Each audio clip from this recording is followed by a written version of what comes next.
All right, welcome everybody. Celtics Life Live, episode 20, the post-draft edition. Celtics tonight drafting Marcus Smart, 6th overall, and then drafting James Young, 17th. They did not trade Rajon Rondo. They did not trade for Kevin Love, but they did pick up two really good players, I think, for where they were drafted. And we're going to be talking about it a little bit, as well as how it does impact a guy like Rondo and Avery Bradley. So joining me is Celtics Life writer Eric Bleisdale. Eric, why don't you just give me your thoughts on the draft picks, and then I'll give you some of mine.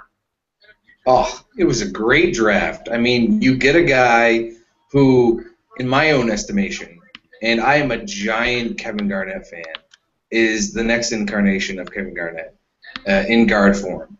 He's a competitive game changer, a great player, not just a good player, a great player on both ends of the court. Gets steals, is a pest, strong as hell, gets wherever he wants on the court. Yeah, his three-point shot needs work, but it'll come. He's only 20 years old. We're going to be fine. It's just people could talk about, oh, well, what are we going to do with Rondo, and does this mean Bradley's gone?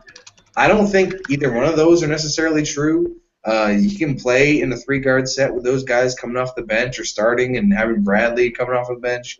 But I think that was an amazing pick. This guy's going to be the real deal. I would not be at all surprised if he's an all-star in a few years. And the James Young pick, this kid is 18 years old, and he already went to the finals with Julius Randle. Showed so many different facets of his game. Can shoot the three ball, so everyone's saying, oh, Marcus Smart can't shoot. All right, we pick up a shooter with the 17th pick. He's very athletic. His defense does need some work, but at the same time, he's young enough. He's 18. He's 5 years younger than Avery Bradley, just so everybody's aware, that he can easily, under the right system, learn to play some defense. All the tools are there. This was a great draft so far, and I really hope that Ainge can somehow swing a trade to pick up another pick to get somebody else. Yeah, they're going to trade for a second-round pick. Wick already said he green-lighted that. They might even trade for two. Philly's got like 19 picks in the second round, so they'd be a good trading partner. You just buy one. And this draft is really deep, so I think that'd be a good move. I really thought they did a good job. I didn't expect them to trade for Kevin Love tonight after everything we heard with the T-Wolves' expectations. They wanted a guy like Klay Thompson who's proven NBA talent. The only guy like that the Celtics have is Rajon Rondo, and you wouldn't trade that for Kevin Love because what's the point? And I didn't expect them to trade Rondo tonight either just because the timing's too close. There were too many things on the table, whether it be Love, actually scouting these guys, possible trades up, trades back. So I didn't expect any major moves tonight.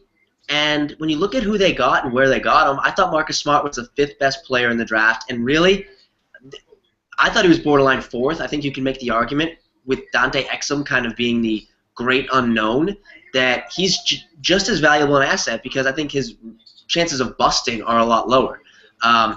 So I love Smart at 6, and James Young at 17. This is a guy who, if he could have come out of high school last year, would have been a top 10 pick. He was one of the best players in the recruiting class last year. Had a slightly down year at Kentucky, but came on late. And I think he was a hell of a value pick at 17. He can shoot the ball. He can get to the rim. As you said, he's not a great defender, but at 17, I would have rather T.J. Warren. I probably would have rather Dario Saric just because I feel like he has a chance to be really good in 2 years. But in terms of who was on the board there, I loved both picks. Now, what do you think? A lot of chatter. Marcus Smart, Rajon Rondo, both point guards. Does this spell the end for Rondo? Can they play together for a while? What do you think? Does this mean, or does this just mean nothing? Well, I've been on the trade Rondo wagon for at least 2 years now, and even with that position, I don't think this draft pick automatically means okay, Rondo's out. Because I'm not, as much as I love Smart, I don't know 100% that he can absolutely be your point guard going forward. I think he's a true combo guard. I think he's a guy. neither guy can shoot. At least at this point, neither guy can shoot. Right, right, but at the same time, I think Smart can work on his mechanics do need some work, but he's not an absolute atrocious. He's not Josh Smart. Josh Smith, jacking up all these threes and shooting it at 25%. He got just under 30% when he was in college, and yeah, it's a little closer, and yeah, it's going to be a little bit farther away in the NBA, but he's so young that he can work on it. And it's not like this team's going to be trying to win the title next year. They have time to try to develop that. And I don't think that this pick automatically means Rondo is out, because I think you could easily turn Smart into a two-guard. People say, oh, he's undersized. He's 6'4", and if you watch some of his highlights, he boxes out guys that are 6'10". He keeps guys 3 or 4 or 5 inches taller than him out of the paint because he's so strong. So I don't think, while guys may be able to shoot over him, they're not going to get past him. He's such a great defender. So it opens the door. The Celtics have every option in the world now. Because they have Marcus Smart, if they want to, they could trade Rondo and they could have somebody else to back him up. Or if they don't want to, they could take him and Bradley and Rondo and see what it turns into. So I don't necessarily think this automatically means that Rondo is gone. But it does help the team in terms of flexibility. See, I don't think the fact they drafted a point guard has anything to do with Rondo. They were going to take the best player on the board no matter what. It happened to be Marcus Smart. So I don't think it's this thought process like, oh, there's Smart, we're going to get him as our point guard of the future. They simply drafted the best guy. With that said, I think they're going down one of two paths. I felt this way for a while. They're either going to cash in some of their chips for more proven talent and go after it with a soon – well, Rajon Rondo will be 29 years old next year, and they're going to give him his max deal. Or they're going to go younger. And if you're going to go younger and you're going to let 20-year-old Marcus Smart and 18-year-old James Young and 22-year-old Jared Sullinger and the people you get with your 2 first-round picks next year, if you're going to let them develop together, do you really want to give $100 million to what will be a 29-year-old Rondo next summer? That doesn't make any sense. And if you're not going to do that, you have to trade Rondo so he doesn't end up walking away next summer and you get nothing for him. So I think there's a better than 50% chance that Rondo does get dealt before the start of the season. But I don't think it's necessarily because they drafted Smart. Now, this does give them, as you said, more flexibility. But I just really feel like you can't half-ass a rebuild in the NBA. And that doesn't mean you give Rondo away. If you're not getting the right offers, you hold on to him, you let the season start, you let things play out. But you can't just lose Rondo next summer for nothing. You absolutely need to move him if you're not going to go in that direction. So one thing I will say that kind of lowered the chances of a trade maybe is that Sacramento drafted Stauskas. And the whole theory was if you're going to trade Rondo, Sacramento's one of those teams. Are you going to trade him for Stauskas and Isaiah Thomas or Stauskas and McLemore, 2 more guards to go with the 2 guards you just drafted? Now all of a sudden they're not really a fit. Well, but at the same time, when you're rebuilding, and I've said this before, and I talked about it with power forwards, it doesn't matter how many you have. You could have 6 power forwards. You could have 6 shooting guards. I don't think it necessarily matters. You take the best of the crop, and then you go on from there and trade away what you're not going to use. I don't think that necessarily means that, because they have Stauskas. Stauskas is your boy. If I love Stauskas. If the Kings somehow made some kind of deal with the Celtics after the fact for Stauskas and McLemore and Isaiah Thomas and all that, maybe some third team can get Thomas. You would still have Stauskas, and then you have James Young to dangle in front of somebody else. And then if you're going to have Rondo, that you're sending to the Kings, and now you have Smart and Stauskas. You're talking about Smart can't shoot. All right, we'll put him next to one of the best shooters ever in college. And so if this team was trying to win a title, I could see where it's like, all right, we don't need another guard right now. But when it's Brad Stevens and he just get him the best young players available and see what they can do, I'm not that high on you can only have so many of this or so many of that. I hear what you're saying, and I just think that if they had picked a young big, that would have probably been, if they had, say, drafted Vonleh, Randall, even Gordon, someone in that category, which are all people we saw linked to them, it would have been a little bit more of a natural fit because you're right, you can dangle James Young, but there's no guarantee you're going to get a good young big for James Young. There's no guarantee you're going to get – we don't know how the rest of the league sees James Young. So it would have been a more natural fit if they had drafted a big. It certainly doesn't make it impossible, but I do think it makes it a little bit less likely when you consider their pieces compared to what you have. Unless, like you said, you get a third team involved, maybe some pieces go there, and you end up with some kind of young big. So, quick question. Yeah, go for it. Southgate is your boy. He is my boy. How upset are you that he is going to the Kings right now? I'm upset, but I just want to see him make a ton of threes because I'm not worried about him winning yet. You can win on your second or third contract, and he can prove that. But I feel like he goes to Sacramento, he starts, he just drains threes all day long. This guy is going to average, he's going to shoot 42 to 45% from three for his career. He's going to be a Korver-type shooter. He's going to be Kyle Korver shoots 45 for his career. This guy's going to come in and do the same thing. I'm telling you, this is going to be one of the best shooters in the league for the next 10 to 15 years. He can pull up. He can come around a pick. He can shoot off the dribble. This guy can shoot in every possible situation you put him in. So Nick Stauskas is going to be, I don't want to say a star, but he's going to be a starter in this league until we're old and gray because you can't teach shooting. And I would have rather him not go to a trash franchise. So, yes.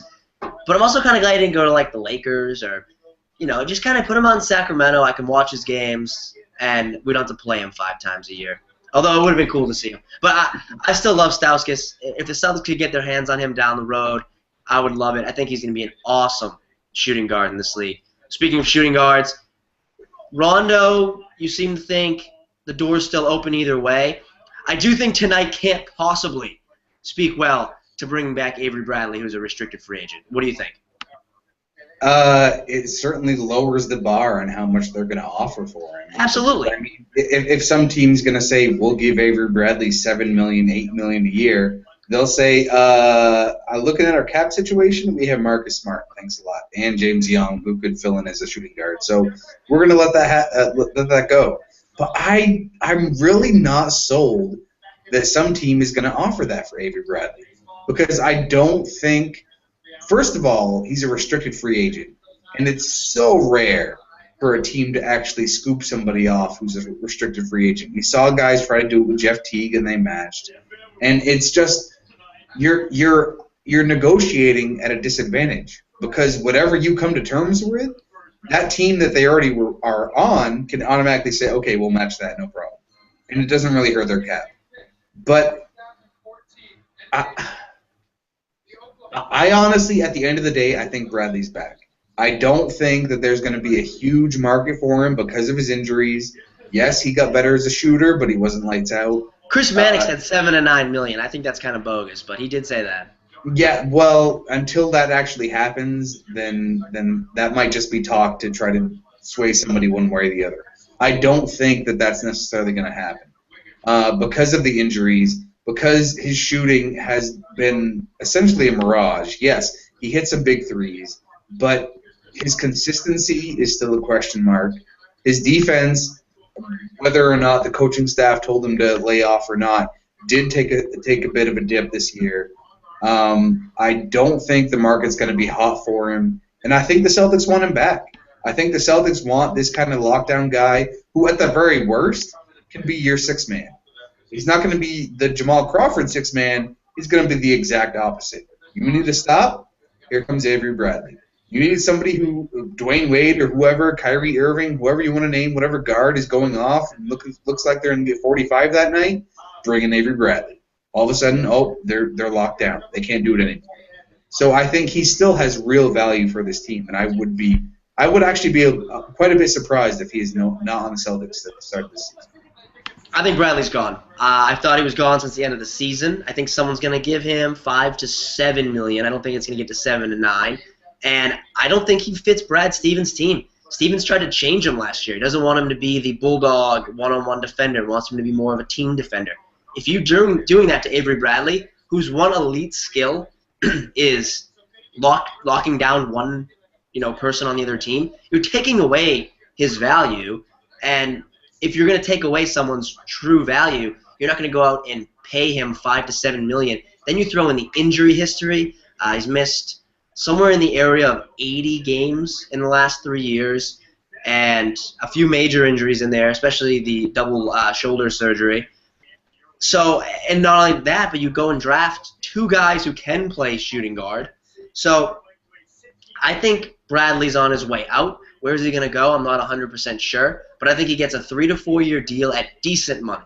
I don't think he's going to get mega bucks, but 3 years, 18 seems about right for what he can do. And I think the Celtics let him walk, or maybe work out some kind of sign and trade, and he ends up going elsewhere. You don't think the Celtics would match $5 million a year? Five's right on the border. I don't think they'd match 6.5, which is where I think like I said, 3 years, 18. I think they might end up working out the sign and trade the same way you saw Sacramento work out a sign and trade last year when they let Tyreek Evans go. When the restricted free agents do leave, a lot of times it is a sign and trade. And I think someone's going to value Bradley, and I don't think it's going to be this system. If he had the type of defensive season we saw 2 years ago when he was healthy last year, I'd feel differently. But I felt like they changed his game, and I don't see Brad Stevens backing off of that because it's his system. He's implementing his system, and I don't think Bradley really fit. And I like Bradley's game, but I am scared off by his injuries. You don't usually get healthier as you go from your early 20s to your mid-20s and late 20s. Usually you get a little less healthy. So I do think he ends up walking away. Well, how much would you pay for him? Well, I wouldn't go over 7. No way. No possible way would I go over 7. Yeah. But my argument for why I think Bradley would stay is it goes back to this draft we just watched. Gary Harris. Nobody would have really blinked an eye if Gary Harris went 9th or 10th overall. And yet he fell a good chunk of the way down the first round.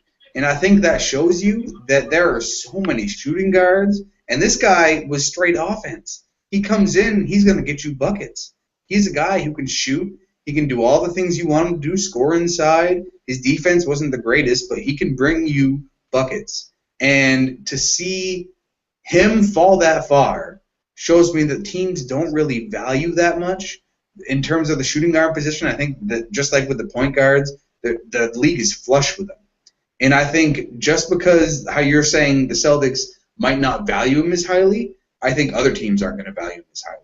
I think they're going to see the injuries, see his flaky shooting, and see what they would have to actually offer for the Celtics to give him up. And I don't think another team is going to say, I want Avery Bradley at $7 million a year. I want Avery Bradley at $8 million a year. So they're going to offer 5 or 6, and the Celtics are going to say, for our third best guard, to pair him next to Marcus Smart when we need to. Think of that. Think of Bradley and Marcus Smart on the court at the same time. I'm thinking about how you might all 5 defenders 3 against 5.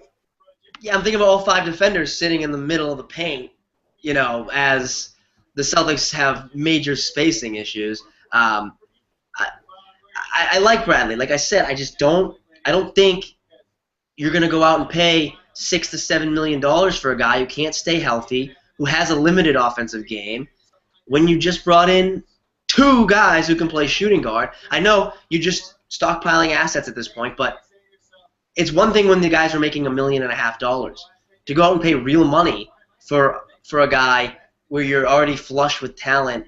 I don't think he's coming back. I think the price will get too high. I don't think it will get crazy, but I do think someone will give 3 to 4 years at around $6 million. And also, do you think he really has the same value the way we saw him last year? With his defense went way down last year because he tried to change his game and be more of a team defender. And his stats went way down in terms of his one-on-one defense. He was giving up way more points per play. Field goal percentage went way up. Well, that's because that's what the team asked him to do. But Brad Stevens is coming back next year. Right. But I don't even know if Brad Stevens knew what he was doing last year. I think he was just trying to throw everybody together. We didn't see any real offensive game. I mean, their defense was good, but it wasn't great. For all the reasons that you say that the Celtics might want to pass on him, I think are the exact reasons why a team isn't going to overpay for him. I mean, I can't even really think of any teams that say we need an Avery Bradley type guy to start for us. So if he's not going to start, he's coming off the bench. And why not come off the bench for Boston for relatively cheap money? I think five to 6 million per season is more than reasonable for a 6-man who gives you instant defense, who can lock down guys who get hot. Of course, the Spurs just picked Kyle Anderson to end the first round. Guy who I saw 15 points, 9 rebounds, 7 assists in the Pac-12, and he falls because he didn't wow people in workouts. This guy, I'm not saying he's going to win NBA Finals MVP, but he's going to be a really valuable part of a winning team. We're talking about, Houston dangling the 25th pick.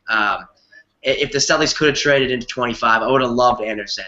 He plays the 3. I think he's going to be a better NBA player than Jeff Green is right now. But the Spurs got him because that's what the Spurs do. They'll draft someone at 60 as well. They'll probably stash him in Europe for 9 years, and then he'll come over and play on 2 championship teams. And he will be a Finals MVP. Yeah, it's outrageous. I'm sick of the Spurs making every right decision. But yeah, I think we just disagree on Bradley. We'll see how it plays out. I do think he will be heading out of town, though. Do you think the Celtics will kind of stick one arm in, one arm out for the rebuild? You think, is Rondo going to be here opening night, or how do you see the rest of the summer developing? If I had to bet right now, I'd say no. I'd say some of the other picks that other teams have made might intrigue Boston, where they try to work something out, or maybe it's future stuff, or another, like a center, or somebody really meaningful coming back.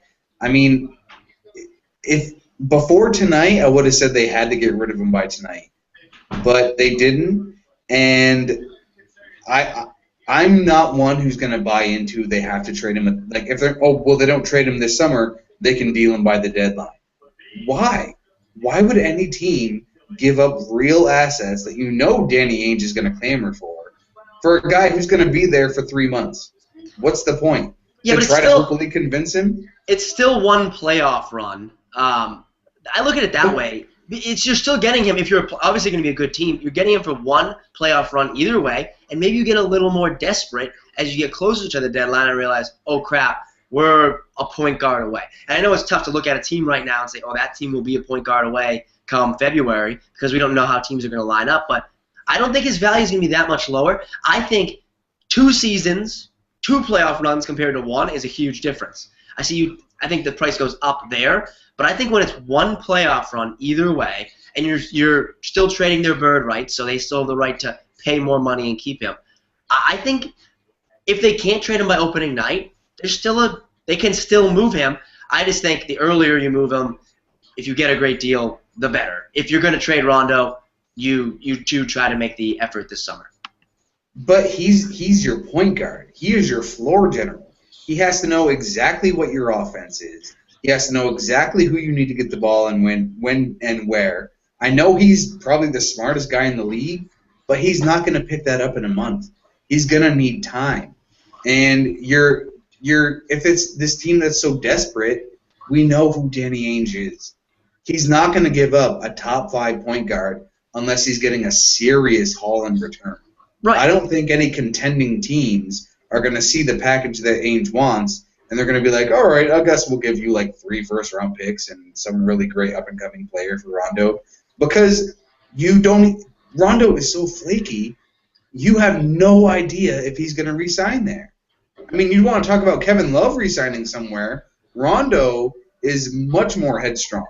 If he doesn't want to go somewhere, he'll tell you, and it's not going to happen. So you have to cross your fingers when you trade for him that he's going to stick around. Otherwise, you just gave up a few first-round picks and a nice young asset for a guy for a 3-month rental. And I just don't think any teams are going to see that and be like, all right, I can latch onto this. You give him a whole season. You give him a training camp. Everybody gets comfortable with each other. They build together, and all right, we're going to start from day one. This is going to be our season, all that rah-rah, whatever. That makes more sense. But if the season starts and Rondo is on this team, he's either going to stick it out and re-sign here, or he's walking and we get nothing back. I don't really see a third option. Oh, I I disagree. Stars have gotten moved midseason before, and I think it works in both directions. I hear what you're saying. Training camp is valuable for every player. Every player in terms of the systems, point guards obviously getting the ball to the right guys, but it does work in two directions because teams do get desperate. We've seen teams overpay for people at the deadline. We've seen it happen with Darren Williams. We've seen it happen with Carmelo Anthony. There's just teams. There's always jobs on the line for GMs, and you say they won't reach Danny Ainge's asking price, and you could be right, but we've seen some pretty shocking asking prices met. So I personally, I do agree with what you're saying. You move them in the summer if you're going to move them. It just makes more sense for all parties involved. But if the offers aren't quite there, I would much rather hold on to them and take the chance than just take the best offer. Because if the offer is, one first-round pick from a team you think isn't going to even be in the lottery and some moderate talent, I would rather go and risk it and see what's going to happen at the trading deadline. I don't think you settle. I don't think you settle. Right. I don't think you just take whatever you can, but at the same time, think of the NBA landscape right now. Think of the teams that are going to desperately need a point guard. It's too early, though. We don't know where all these superstars are going yet. Well, I think we have a pretty good idea that the Houston, at least from my point of view, the Miami Big Three are staying in Miami. That's just how I don't see LeBron going to Clippers or going to back to Cleveland. I don't see any of that. He, as happy as he is that Shabazz is now a Miami Heat player. I mean, I don't see him leaving. I didn't see him leaving before Shabazz. I certainly don't see him leaving now. You can't talk up this guy on Twitter for 3 months and then say, okay, I love you as a point guard, but I'm gone. I don't think LeBron is going to leave Miami.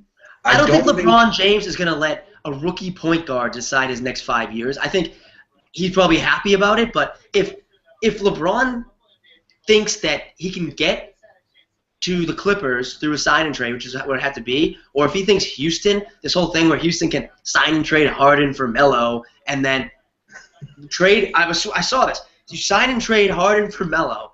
You just get Lin out of there, with some kind. You probably trade a first with Lin, and then you have enough cap space to have Howard, Carmelo, and LeBron form the most hated trio in the history of basketball. So I would put Miami as the favorites to retain LeBron, but I don't think we know where LeBron's going yet.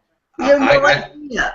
I'm 90% he will return to Miami. He loves it there. So. The ownership he knows. He's got Pat Riley. Spoelstra has proven to be a legitimate coach.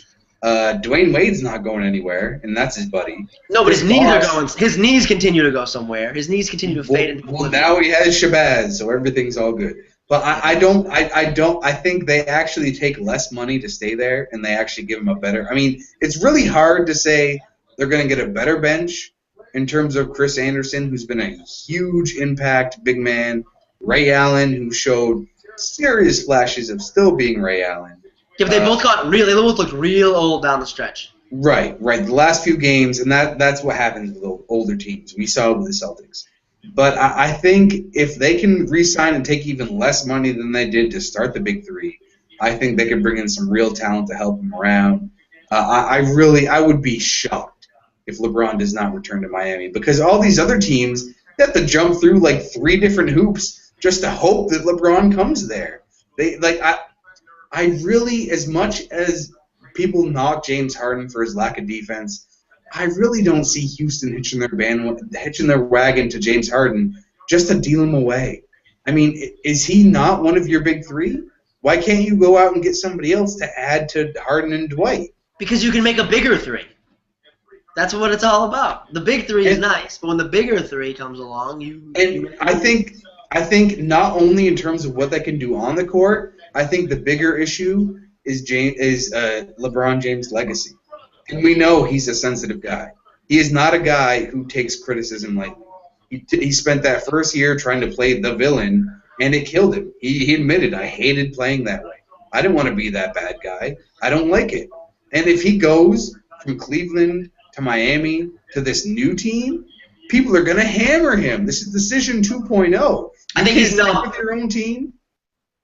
I think LeBron is numb at this point. I really do.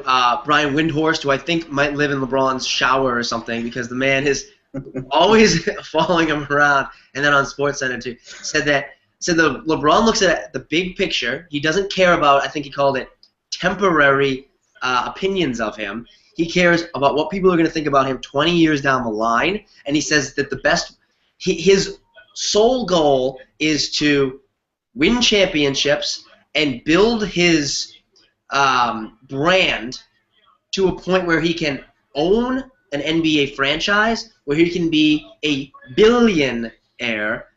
These are his long-term goals.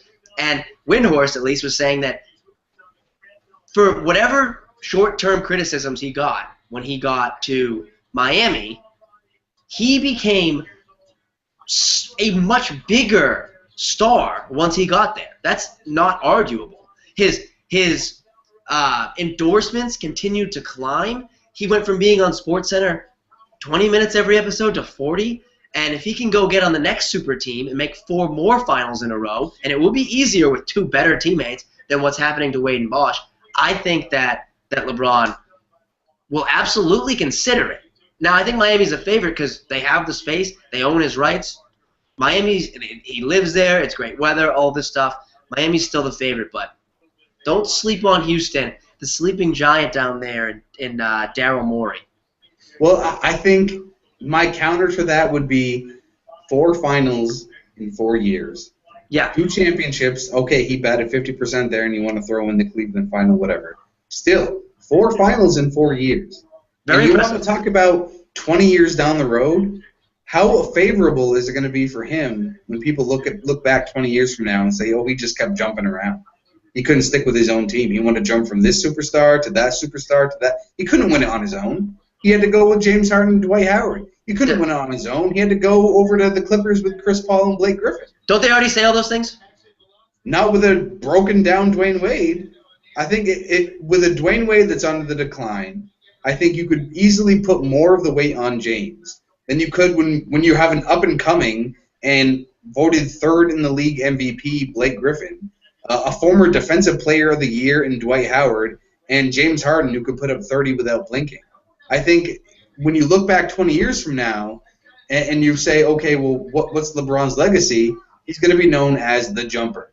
I mean, Shaq, he jumped around a lot, but you don't – like, Shaq was right coming off of his own prime when he went to the Miami Heat. He was not still the dominant, I'm going to take every single great big man and just destroy them every night that he was when he was in the Lakers. He was on the decline. And LeBron won't be on the decline probably for another 5 years. He's that athletic and that good. So I don't think if he's really considering his legacy, jumping from team to team, hoping for a championship, he'll just be seen as a more talented Dwight Howard. Yeah, I think he's wants to win as many championships as possible. I think he's already made a decision once. You can't get more criticized than LeBron James. He's already at the pinnacle of Twitter criticism.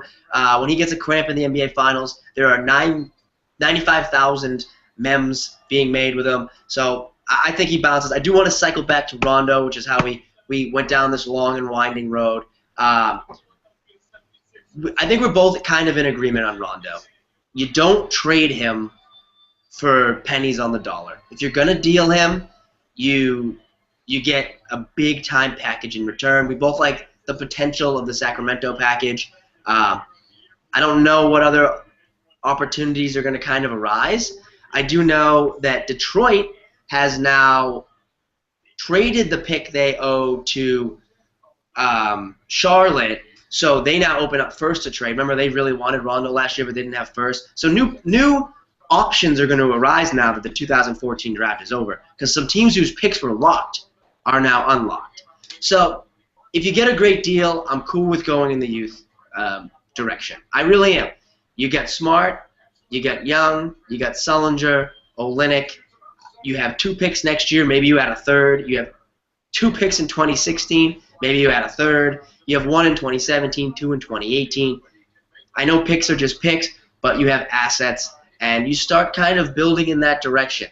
But You can't sell short on Rondo, and I'm still not opposed to making a big move. Do you think there's any chance is the Kevin Love thing 100% dead? Is it 90% dead? Is Kevin Love staying in Minnesota? What do you think on this? Like, is it the Celtics have no shot? Well, right now, I would say yes. Yeah, If I had to bet right now, I'd say 100% they're not getting Kevin Love. I agree. It's either he stays in Minnesota and Flip has his little delusional, we're going to keep him around because our draft picks and everybody else who wasn't that good last year is all of a sudden going to get better and will become the 8th seed in the West, get swept, and that will make Kevin Love decide, yeah, I'm going to stick around. No, it's not going to happen. But I do think Kevin Love, if he gets traded, it's going to be to the Warriors. They have that framework in place. There's some schism in the front office of Golden State where they don't want to give up Clay, and some of them want to give up Clay. I think if I had to bet money, they're idiotic if they don't give up Klay Thompson. I agree. Oh, I agree. Yeah, I don't even know if that guy's an all-star in his prime. I don't. He's a great shooter. Right. Yeah. He's a great shooter and a great defender, but I don't know if that's going to translate. I wouldn't put him in the great defender category. I would say he's a great shooter who can great perimeter defender. Is that better? I mean, I don't know. I've never been overly impressed with his defense. I think he's a good. Let's put it this way. I think I'll call him a very good player. I don't think he's really an all-star. Maybe if you give him a ton of shots as a number one option, he becomes more of that. But yeah. I think he's absolutely fair game for a guy like Kevin Love. Right. But at the same time, there is some value with Steph Curry and Clay. They have great chemistry. They play really good together. Their games complement each other. But at the same time, I would still give up Clay for Kevin Love. But if they don't want to do that, or if that's really the package that was offered and Minnesota says no thanks, then he's going to become a free agent. And I do not think, I mean, he can come to Boston and have his little, let me try to get acquainted with everybody and take all these selfies with 18 different people, see Rondo at the Fenway Park at a Red Sox game. I still don't think he's going to come here as a free agent because it just never happened. Until a real marquee free agent comes to Boston, then they just don't get them because it hasn't happened in I don't even know how many years. So he either stays in Minnesota and goes to the Lakers or to Cleveland or whatever they're trying to do. But I just don't think – if I had to bet money, I'd say 70% he stays in Minnesota, 30% he goes to the Warriors. I think I would keep the Chicago possibility open because they have the pieces and because if Rose is healthy, that's a great fit, I feel like, that big three in terms of you have a great point guard who can score, who can pass, who can defend. Healthy. And that's big, but I think if you're Chicago, you have to build – with how much money you owe Rose, you need to try to build as if you think he's going to be healthy. You have a 25-10 power forward whose only weakness is interior defense, and then you plug in a great passing interior defender in Noah who erases Love's mistakes. Love can open up space for him down low. That's just a great fit, those three players. So if Chicago is able to dangle guys like Taj Gibson, like Jimmy Butler, they have first-round pick next year they could deal. If they can make that work, and I think they could also deal Boozer, who's expiring, and take back some of Minnesota's crappy contracts. So I think that's a possibility for Love. I think Golden State's a very realistic possibility for Love. I don't think it's going to happen with the Celtics. I think Flip Saunders is a moron, but I think he's stuck in his moronic ways, and I don't know if you're going to – if you couldn't convince him with the 6th pick in the draft, unless they want Marcus Smart, but with Rubio, that's kind of what you have already, right? He's a great passing point guard who plays great defense and can't shoot his way out of a paper bag. And you're going to add another point guard, not the same skill set, but it's not a great talent fit there. So I don't know. Remember we heard Minnesota was high on Randall and Gordon, Randall and Vonleh, 2 of those guys. So Celtics didn't end up with either one of those, and I don't think they're going to be a fit for Love. I think he goes elsewhere or stays in Minnesota. Well, you go. Well, I was just going to say that in terms of Chicago, I think that's Carmelo Anthony written all over it. I think Carmelo's another fit, but well, I think for all the reasons you stated, I think that Chicago could swing some kind of deal with either Boozer or Gibson to the Knicks and a sign and trade for Melo, and then they still have a power forward. Because they I can don't amnesty. know. All they got to do is amnesty Boozer if they want, and they can basically. Yeah, but I don't know if the ownership's going to say, okay, we're going to pay $20 million to Boozer and not get anything out of him. That's a hard pill to swallow. I think that they could see either Boozer or Gibson, whichever one they keep, and put him at power forward, put Melo at small forward. Because if you get Kevin Love in a deal, who's going to play small forward for him? I don't really know if they really have a ton of options for that. Maybe they try to re-sign Luol Deng, but he didn't seem to be too keen on that franchise. Doug McDermott. Hey, drafted tonight.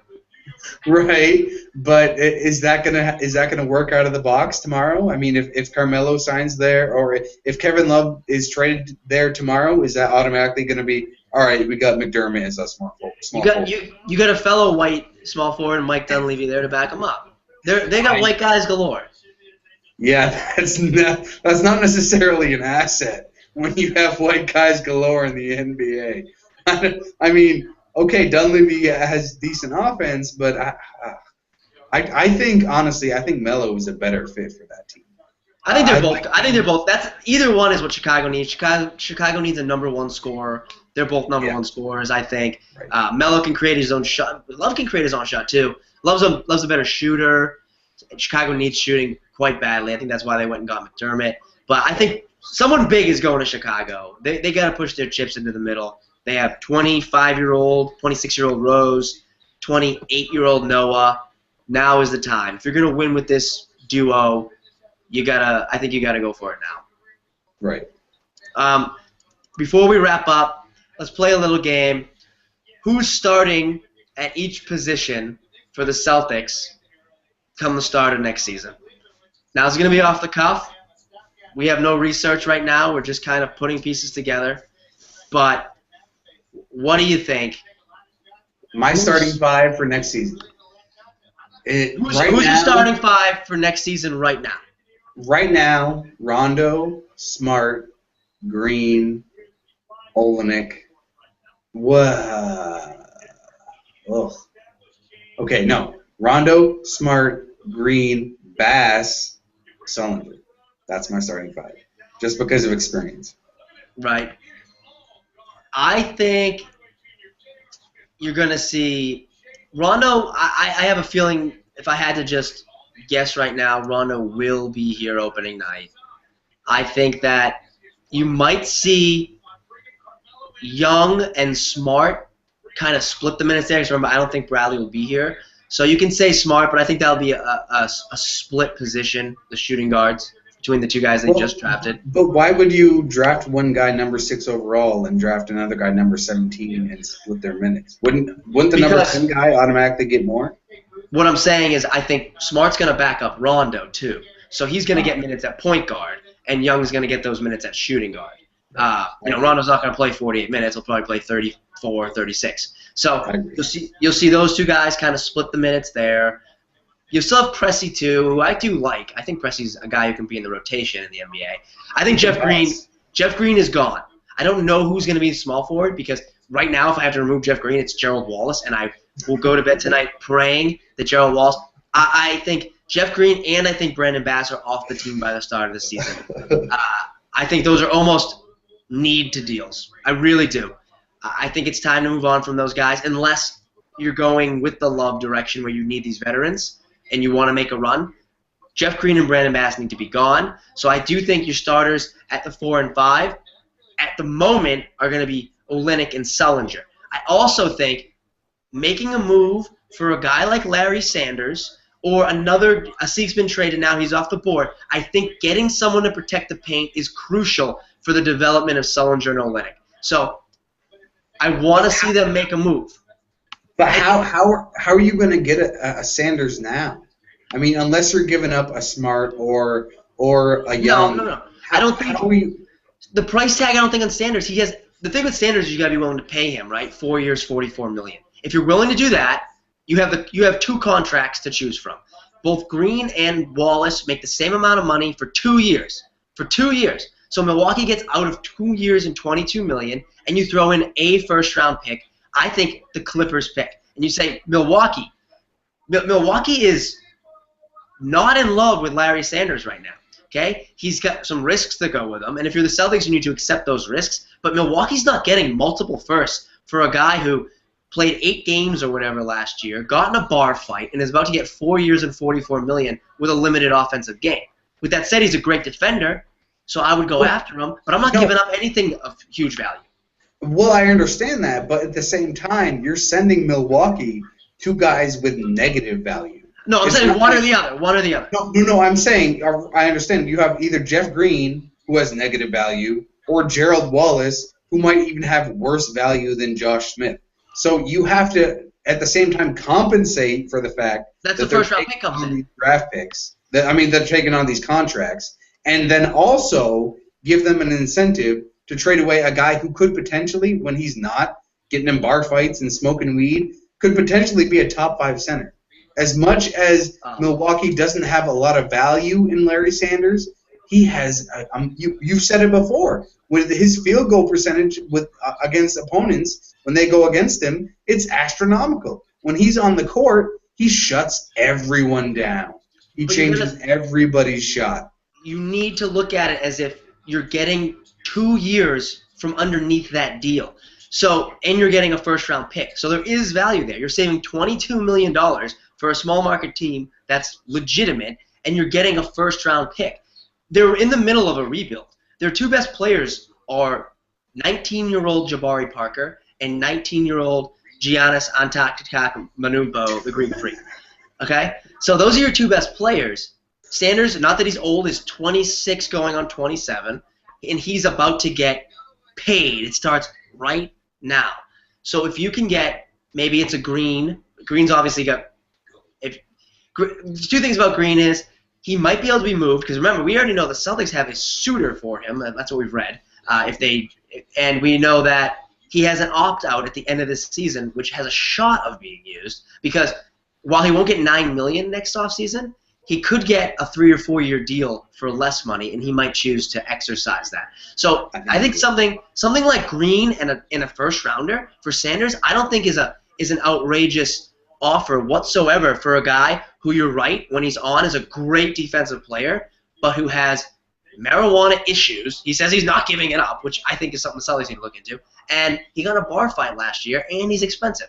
So I don't think his price tag is quite that high. But I think you're going to have to give up a first rounder just for what you're giving away, because it doesn't really help the Bucks. Gerald Wallace doesn't help any team. All 30 teams in the NBA are going to look at Gerald Wallace and say that is nothing for me. Well, I think everyone agrees with that. Yes. Jeff Green has value on certain teams, maybe Cleveland. Maybe if Ariza walks in Washington, you could try to talk them into a deal. But every other team is going to say, like, I have Giannis. Milwaukee's going to say, I have the Greek Freak up and coming. I want to get this dude as many minutes as possible. Why in the hell would I pay Jeff Green $9 million a year to take minutes away from Giannis? So I think you have to give him a first rounder for that alone. And then on top of that, give them another first rounder. But at the same time, I don't think that's that big a deal. You say, okay, here's the Cleveland pick, and here's the Celtics pick in 2017, which when we hope this team is going to actually start turning things around and be good again, that it's not going to be that good of a pick. I think because they have so many first-round picks, you could give up 2 for Sanders and not even really feel it. So I think it's going to take a little bit more, but the Celtics can easily match that, and that won't be a problem. Well, we can argue the merits 1 versus 2, but I think we're both in somewhat of agreement that if you want Jared Sullinger and Kelly Olynyk, or just one of them, to develop the way they need to develop, they can't be your last line of defense. They don't have that skill set. You need a paint protector. You didn't get one in the draft because besides Embiid, there really wasn't one until you get to take some chances on some later guys. So go get a center. Sanders is probably the first guy on my mind now that Asik is gone. But hell, I'm not even joking. I would rather sign Samuel Dalembert to a 1-year deal and start him at center so that Olynyk and Sullinger can learn the power forward position where they need to play. And, they can play some small ball center if they need to, but I don't want to screw them up playing them in a position they'll never play for a winning Celtics team. Get a paint protector. Hopefully one that doesn't suck, but if it's a sucky one, it's a sucky one. I would take, and this is going to kind of go against everything I believe in, I would take Kendrick Perkins back and plug him right in there. Okay? That's not easy for me to say. But he's so bad. Why would you? Oh, he had a worse per last year than Anthony Bennett. I'm not saying I'd give up anything for him or pay him $9 million. I'm saying in a vacuum, I would have a 7-foot statue over putting one of these poor kids in the middle again. It didn't work last year. It won't work next year. They're suddenly not going to have their arms go from being 6'8" to 7 feet. Get a paint protector. Get one. And like I said, I think Jeff Green's gone. So I got Rondo. Just to wrap this part of it up. Rondo, the 2 rookies at shooting guard. Sullinger is your starting power forward. And then make a deal for Larry Sanders or bring in another 7-footer with a pulse. You trade Jeff Green. Like, get some of these contracts off the books. Get some of these. If you're going to do the rebuild, you got to do that at least. If you're not going to deal Rondo for assets, you got to start clearing some stuff out of the way. Maybe get something. I think you might be able to get something little for Brandon Bass, but do that stuff. Well, the question I had was, Sully was apparently told, according to Satch, that this team is going to have a real center. We just saw the Celtics didn't draft one. Right. And there's not a ton of options. I mean, are we going to pick up Chris Kaman on a vet minimum deal? What is the real center that they promised him? What is the plan? I mean, there's not a ton of rim-protecting centers that are out there to be had now that Ashik's off the market. He made the most sense. Mm-hmm. He's not coming to Boston. So if Sullinger was promised he's going to play next to a real center next year, who is that going to be? I think that's a huge question mark. Well, let's see. Let me pull up the 2015 free agents.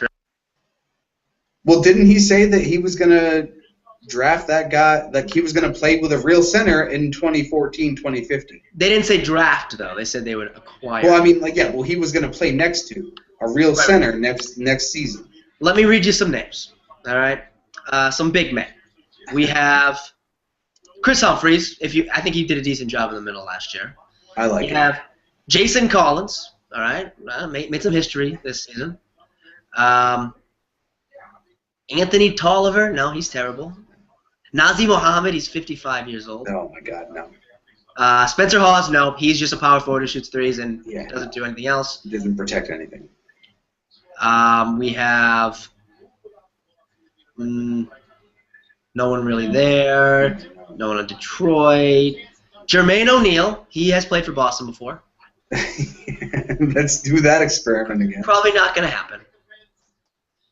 Didn't work out when he was like 32. Let's try it when he's 35. Pau Gasol way out of their price range. Chris Kaman. Do you think so? I mean, if they got the right pieces around, do you think they could convince him to take a lesser deal? He's made his money. He doesn't need to make $15 million. You got to have Kevin Love then. They don't have barely any cap room right now. You got to go. You'd have to go get another guy and then clear the space somehow. You're not gonna. I don't think you're gonna go to war next year with this Rondo, Pau Gasol, and a bunch of kids. I don't know. That seems like that's like the ultimate half-assed. You're not rebuilding. Succeed. Yeah. You're like a 7. Yeah. 7. I don't know. Other bigs. Greg Oden. Chris Anderson. Birdman. Jeff Adrian. Greg Steamsma. No. We're talking about starting caliber centers. Emeka Okafor with his back, which is stapled together at this point. And we're getting down the bottom here. Somebody I love, but Marcin Gortat, I think, would be too expensive.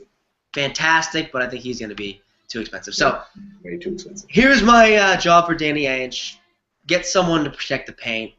I know the Celtics might suck next year. I can deal with that. I don't want to watch layup lines at the end of games like I watched last year. And I think Brad Stevens deserves this. If he's going to start putting his identity on this team, get someone who can defend the paint.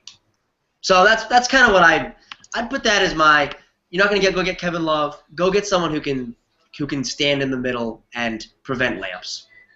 We got depth now. We got depth at the guard spot. We A got lot of depth at the small forward spot. We got plenty of depth at power forward. Just go get a center and see what we can do.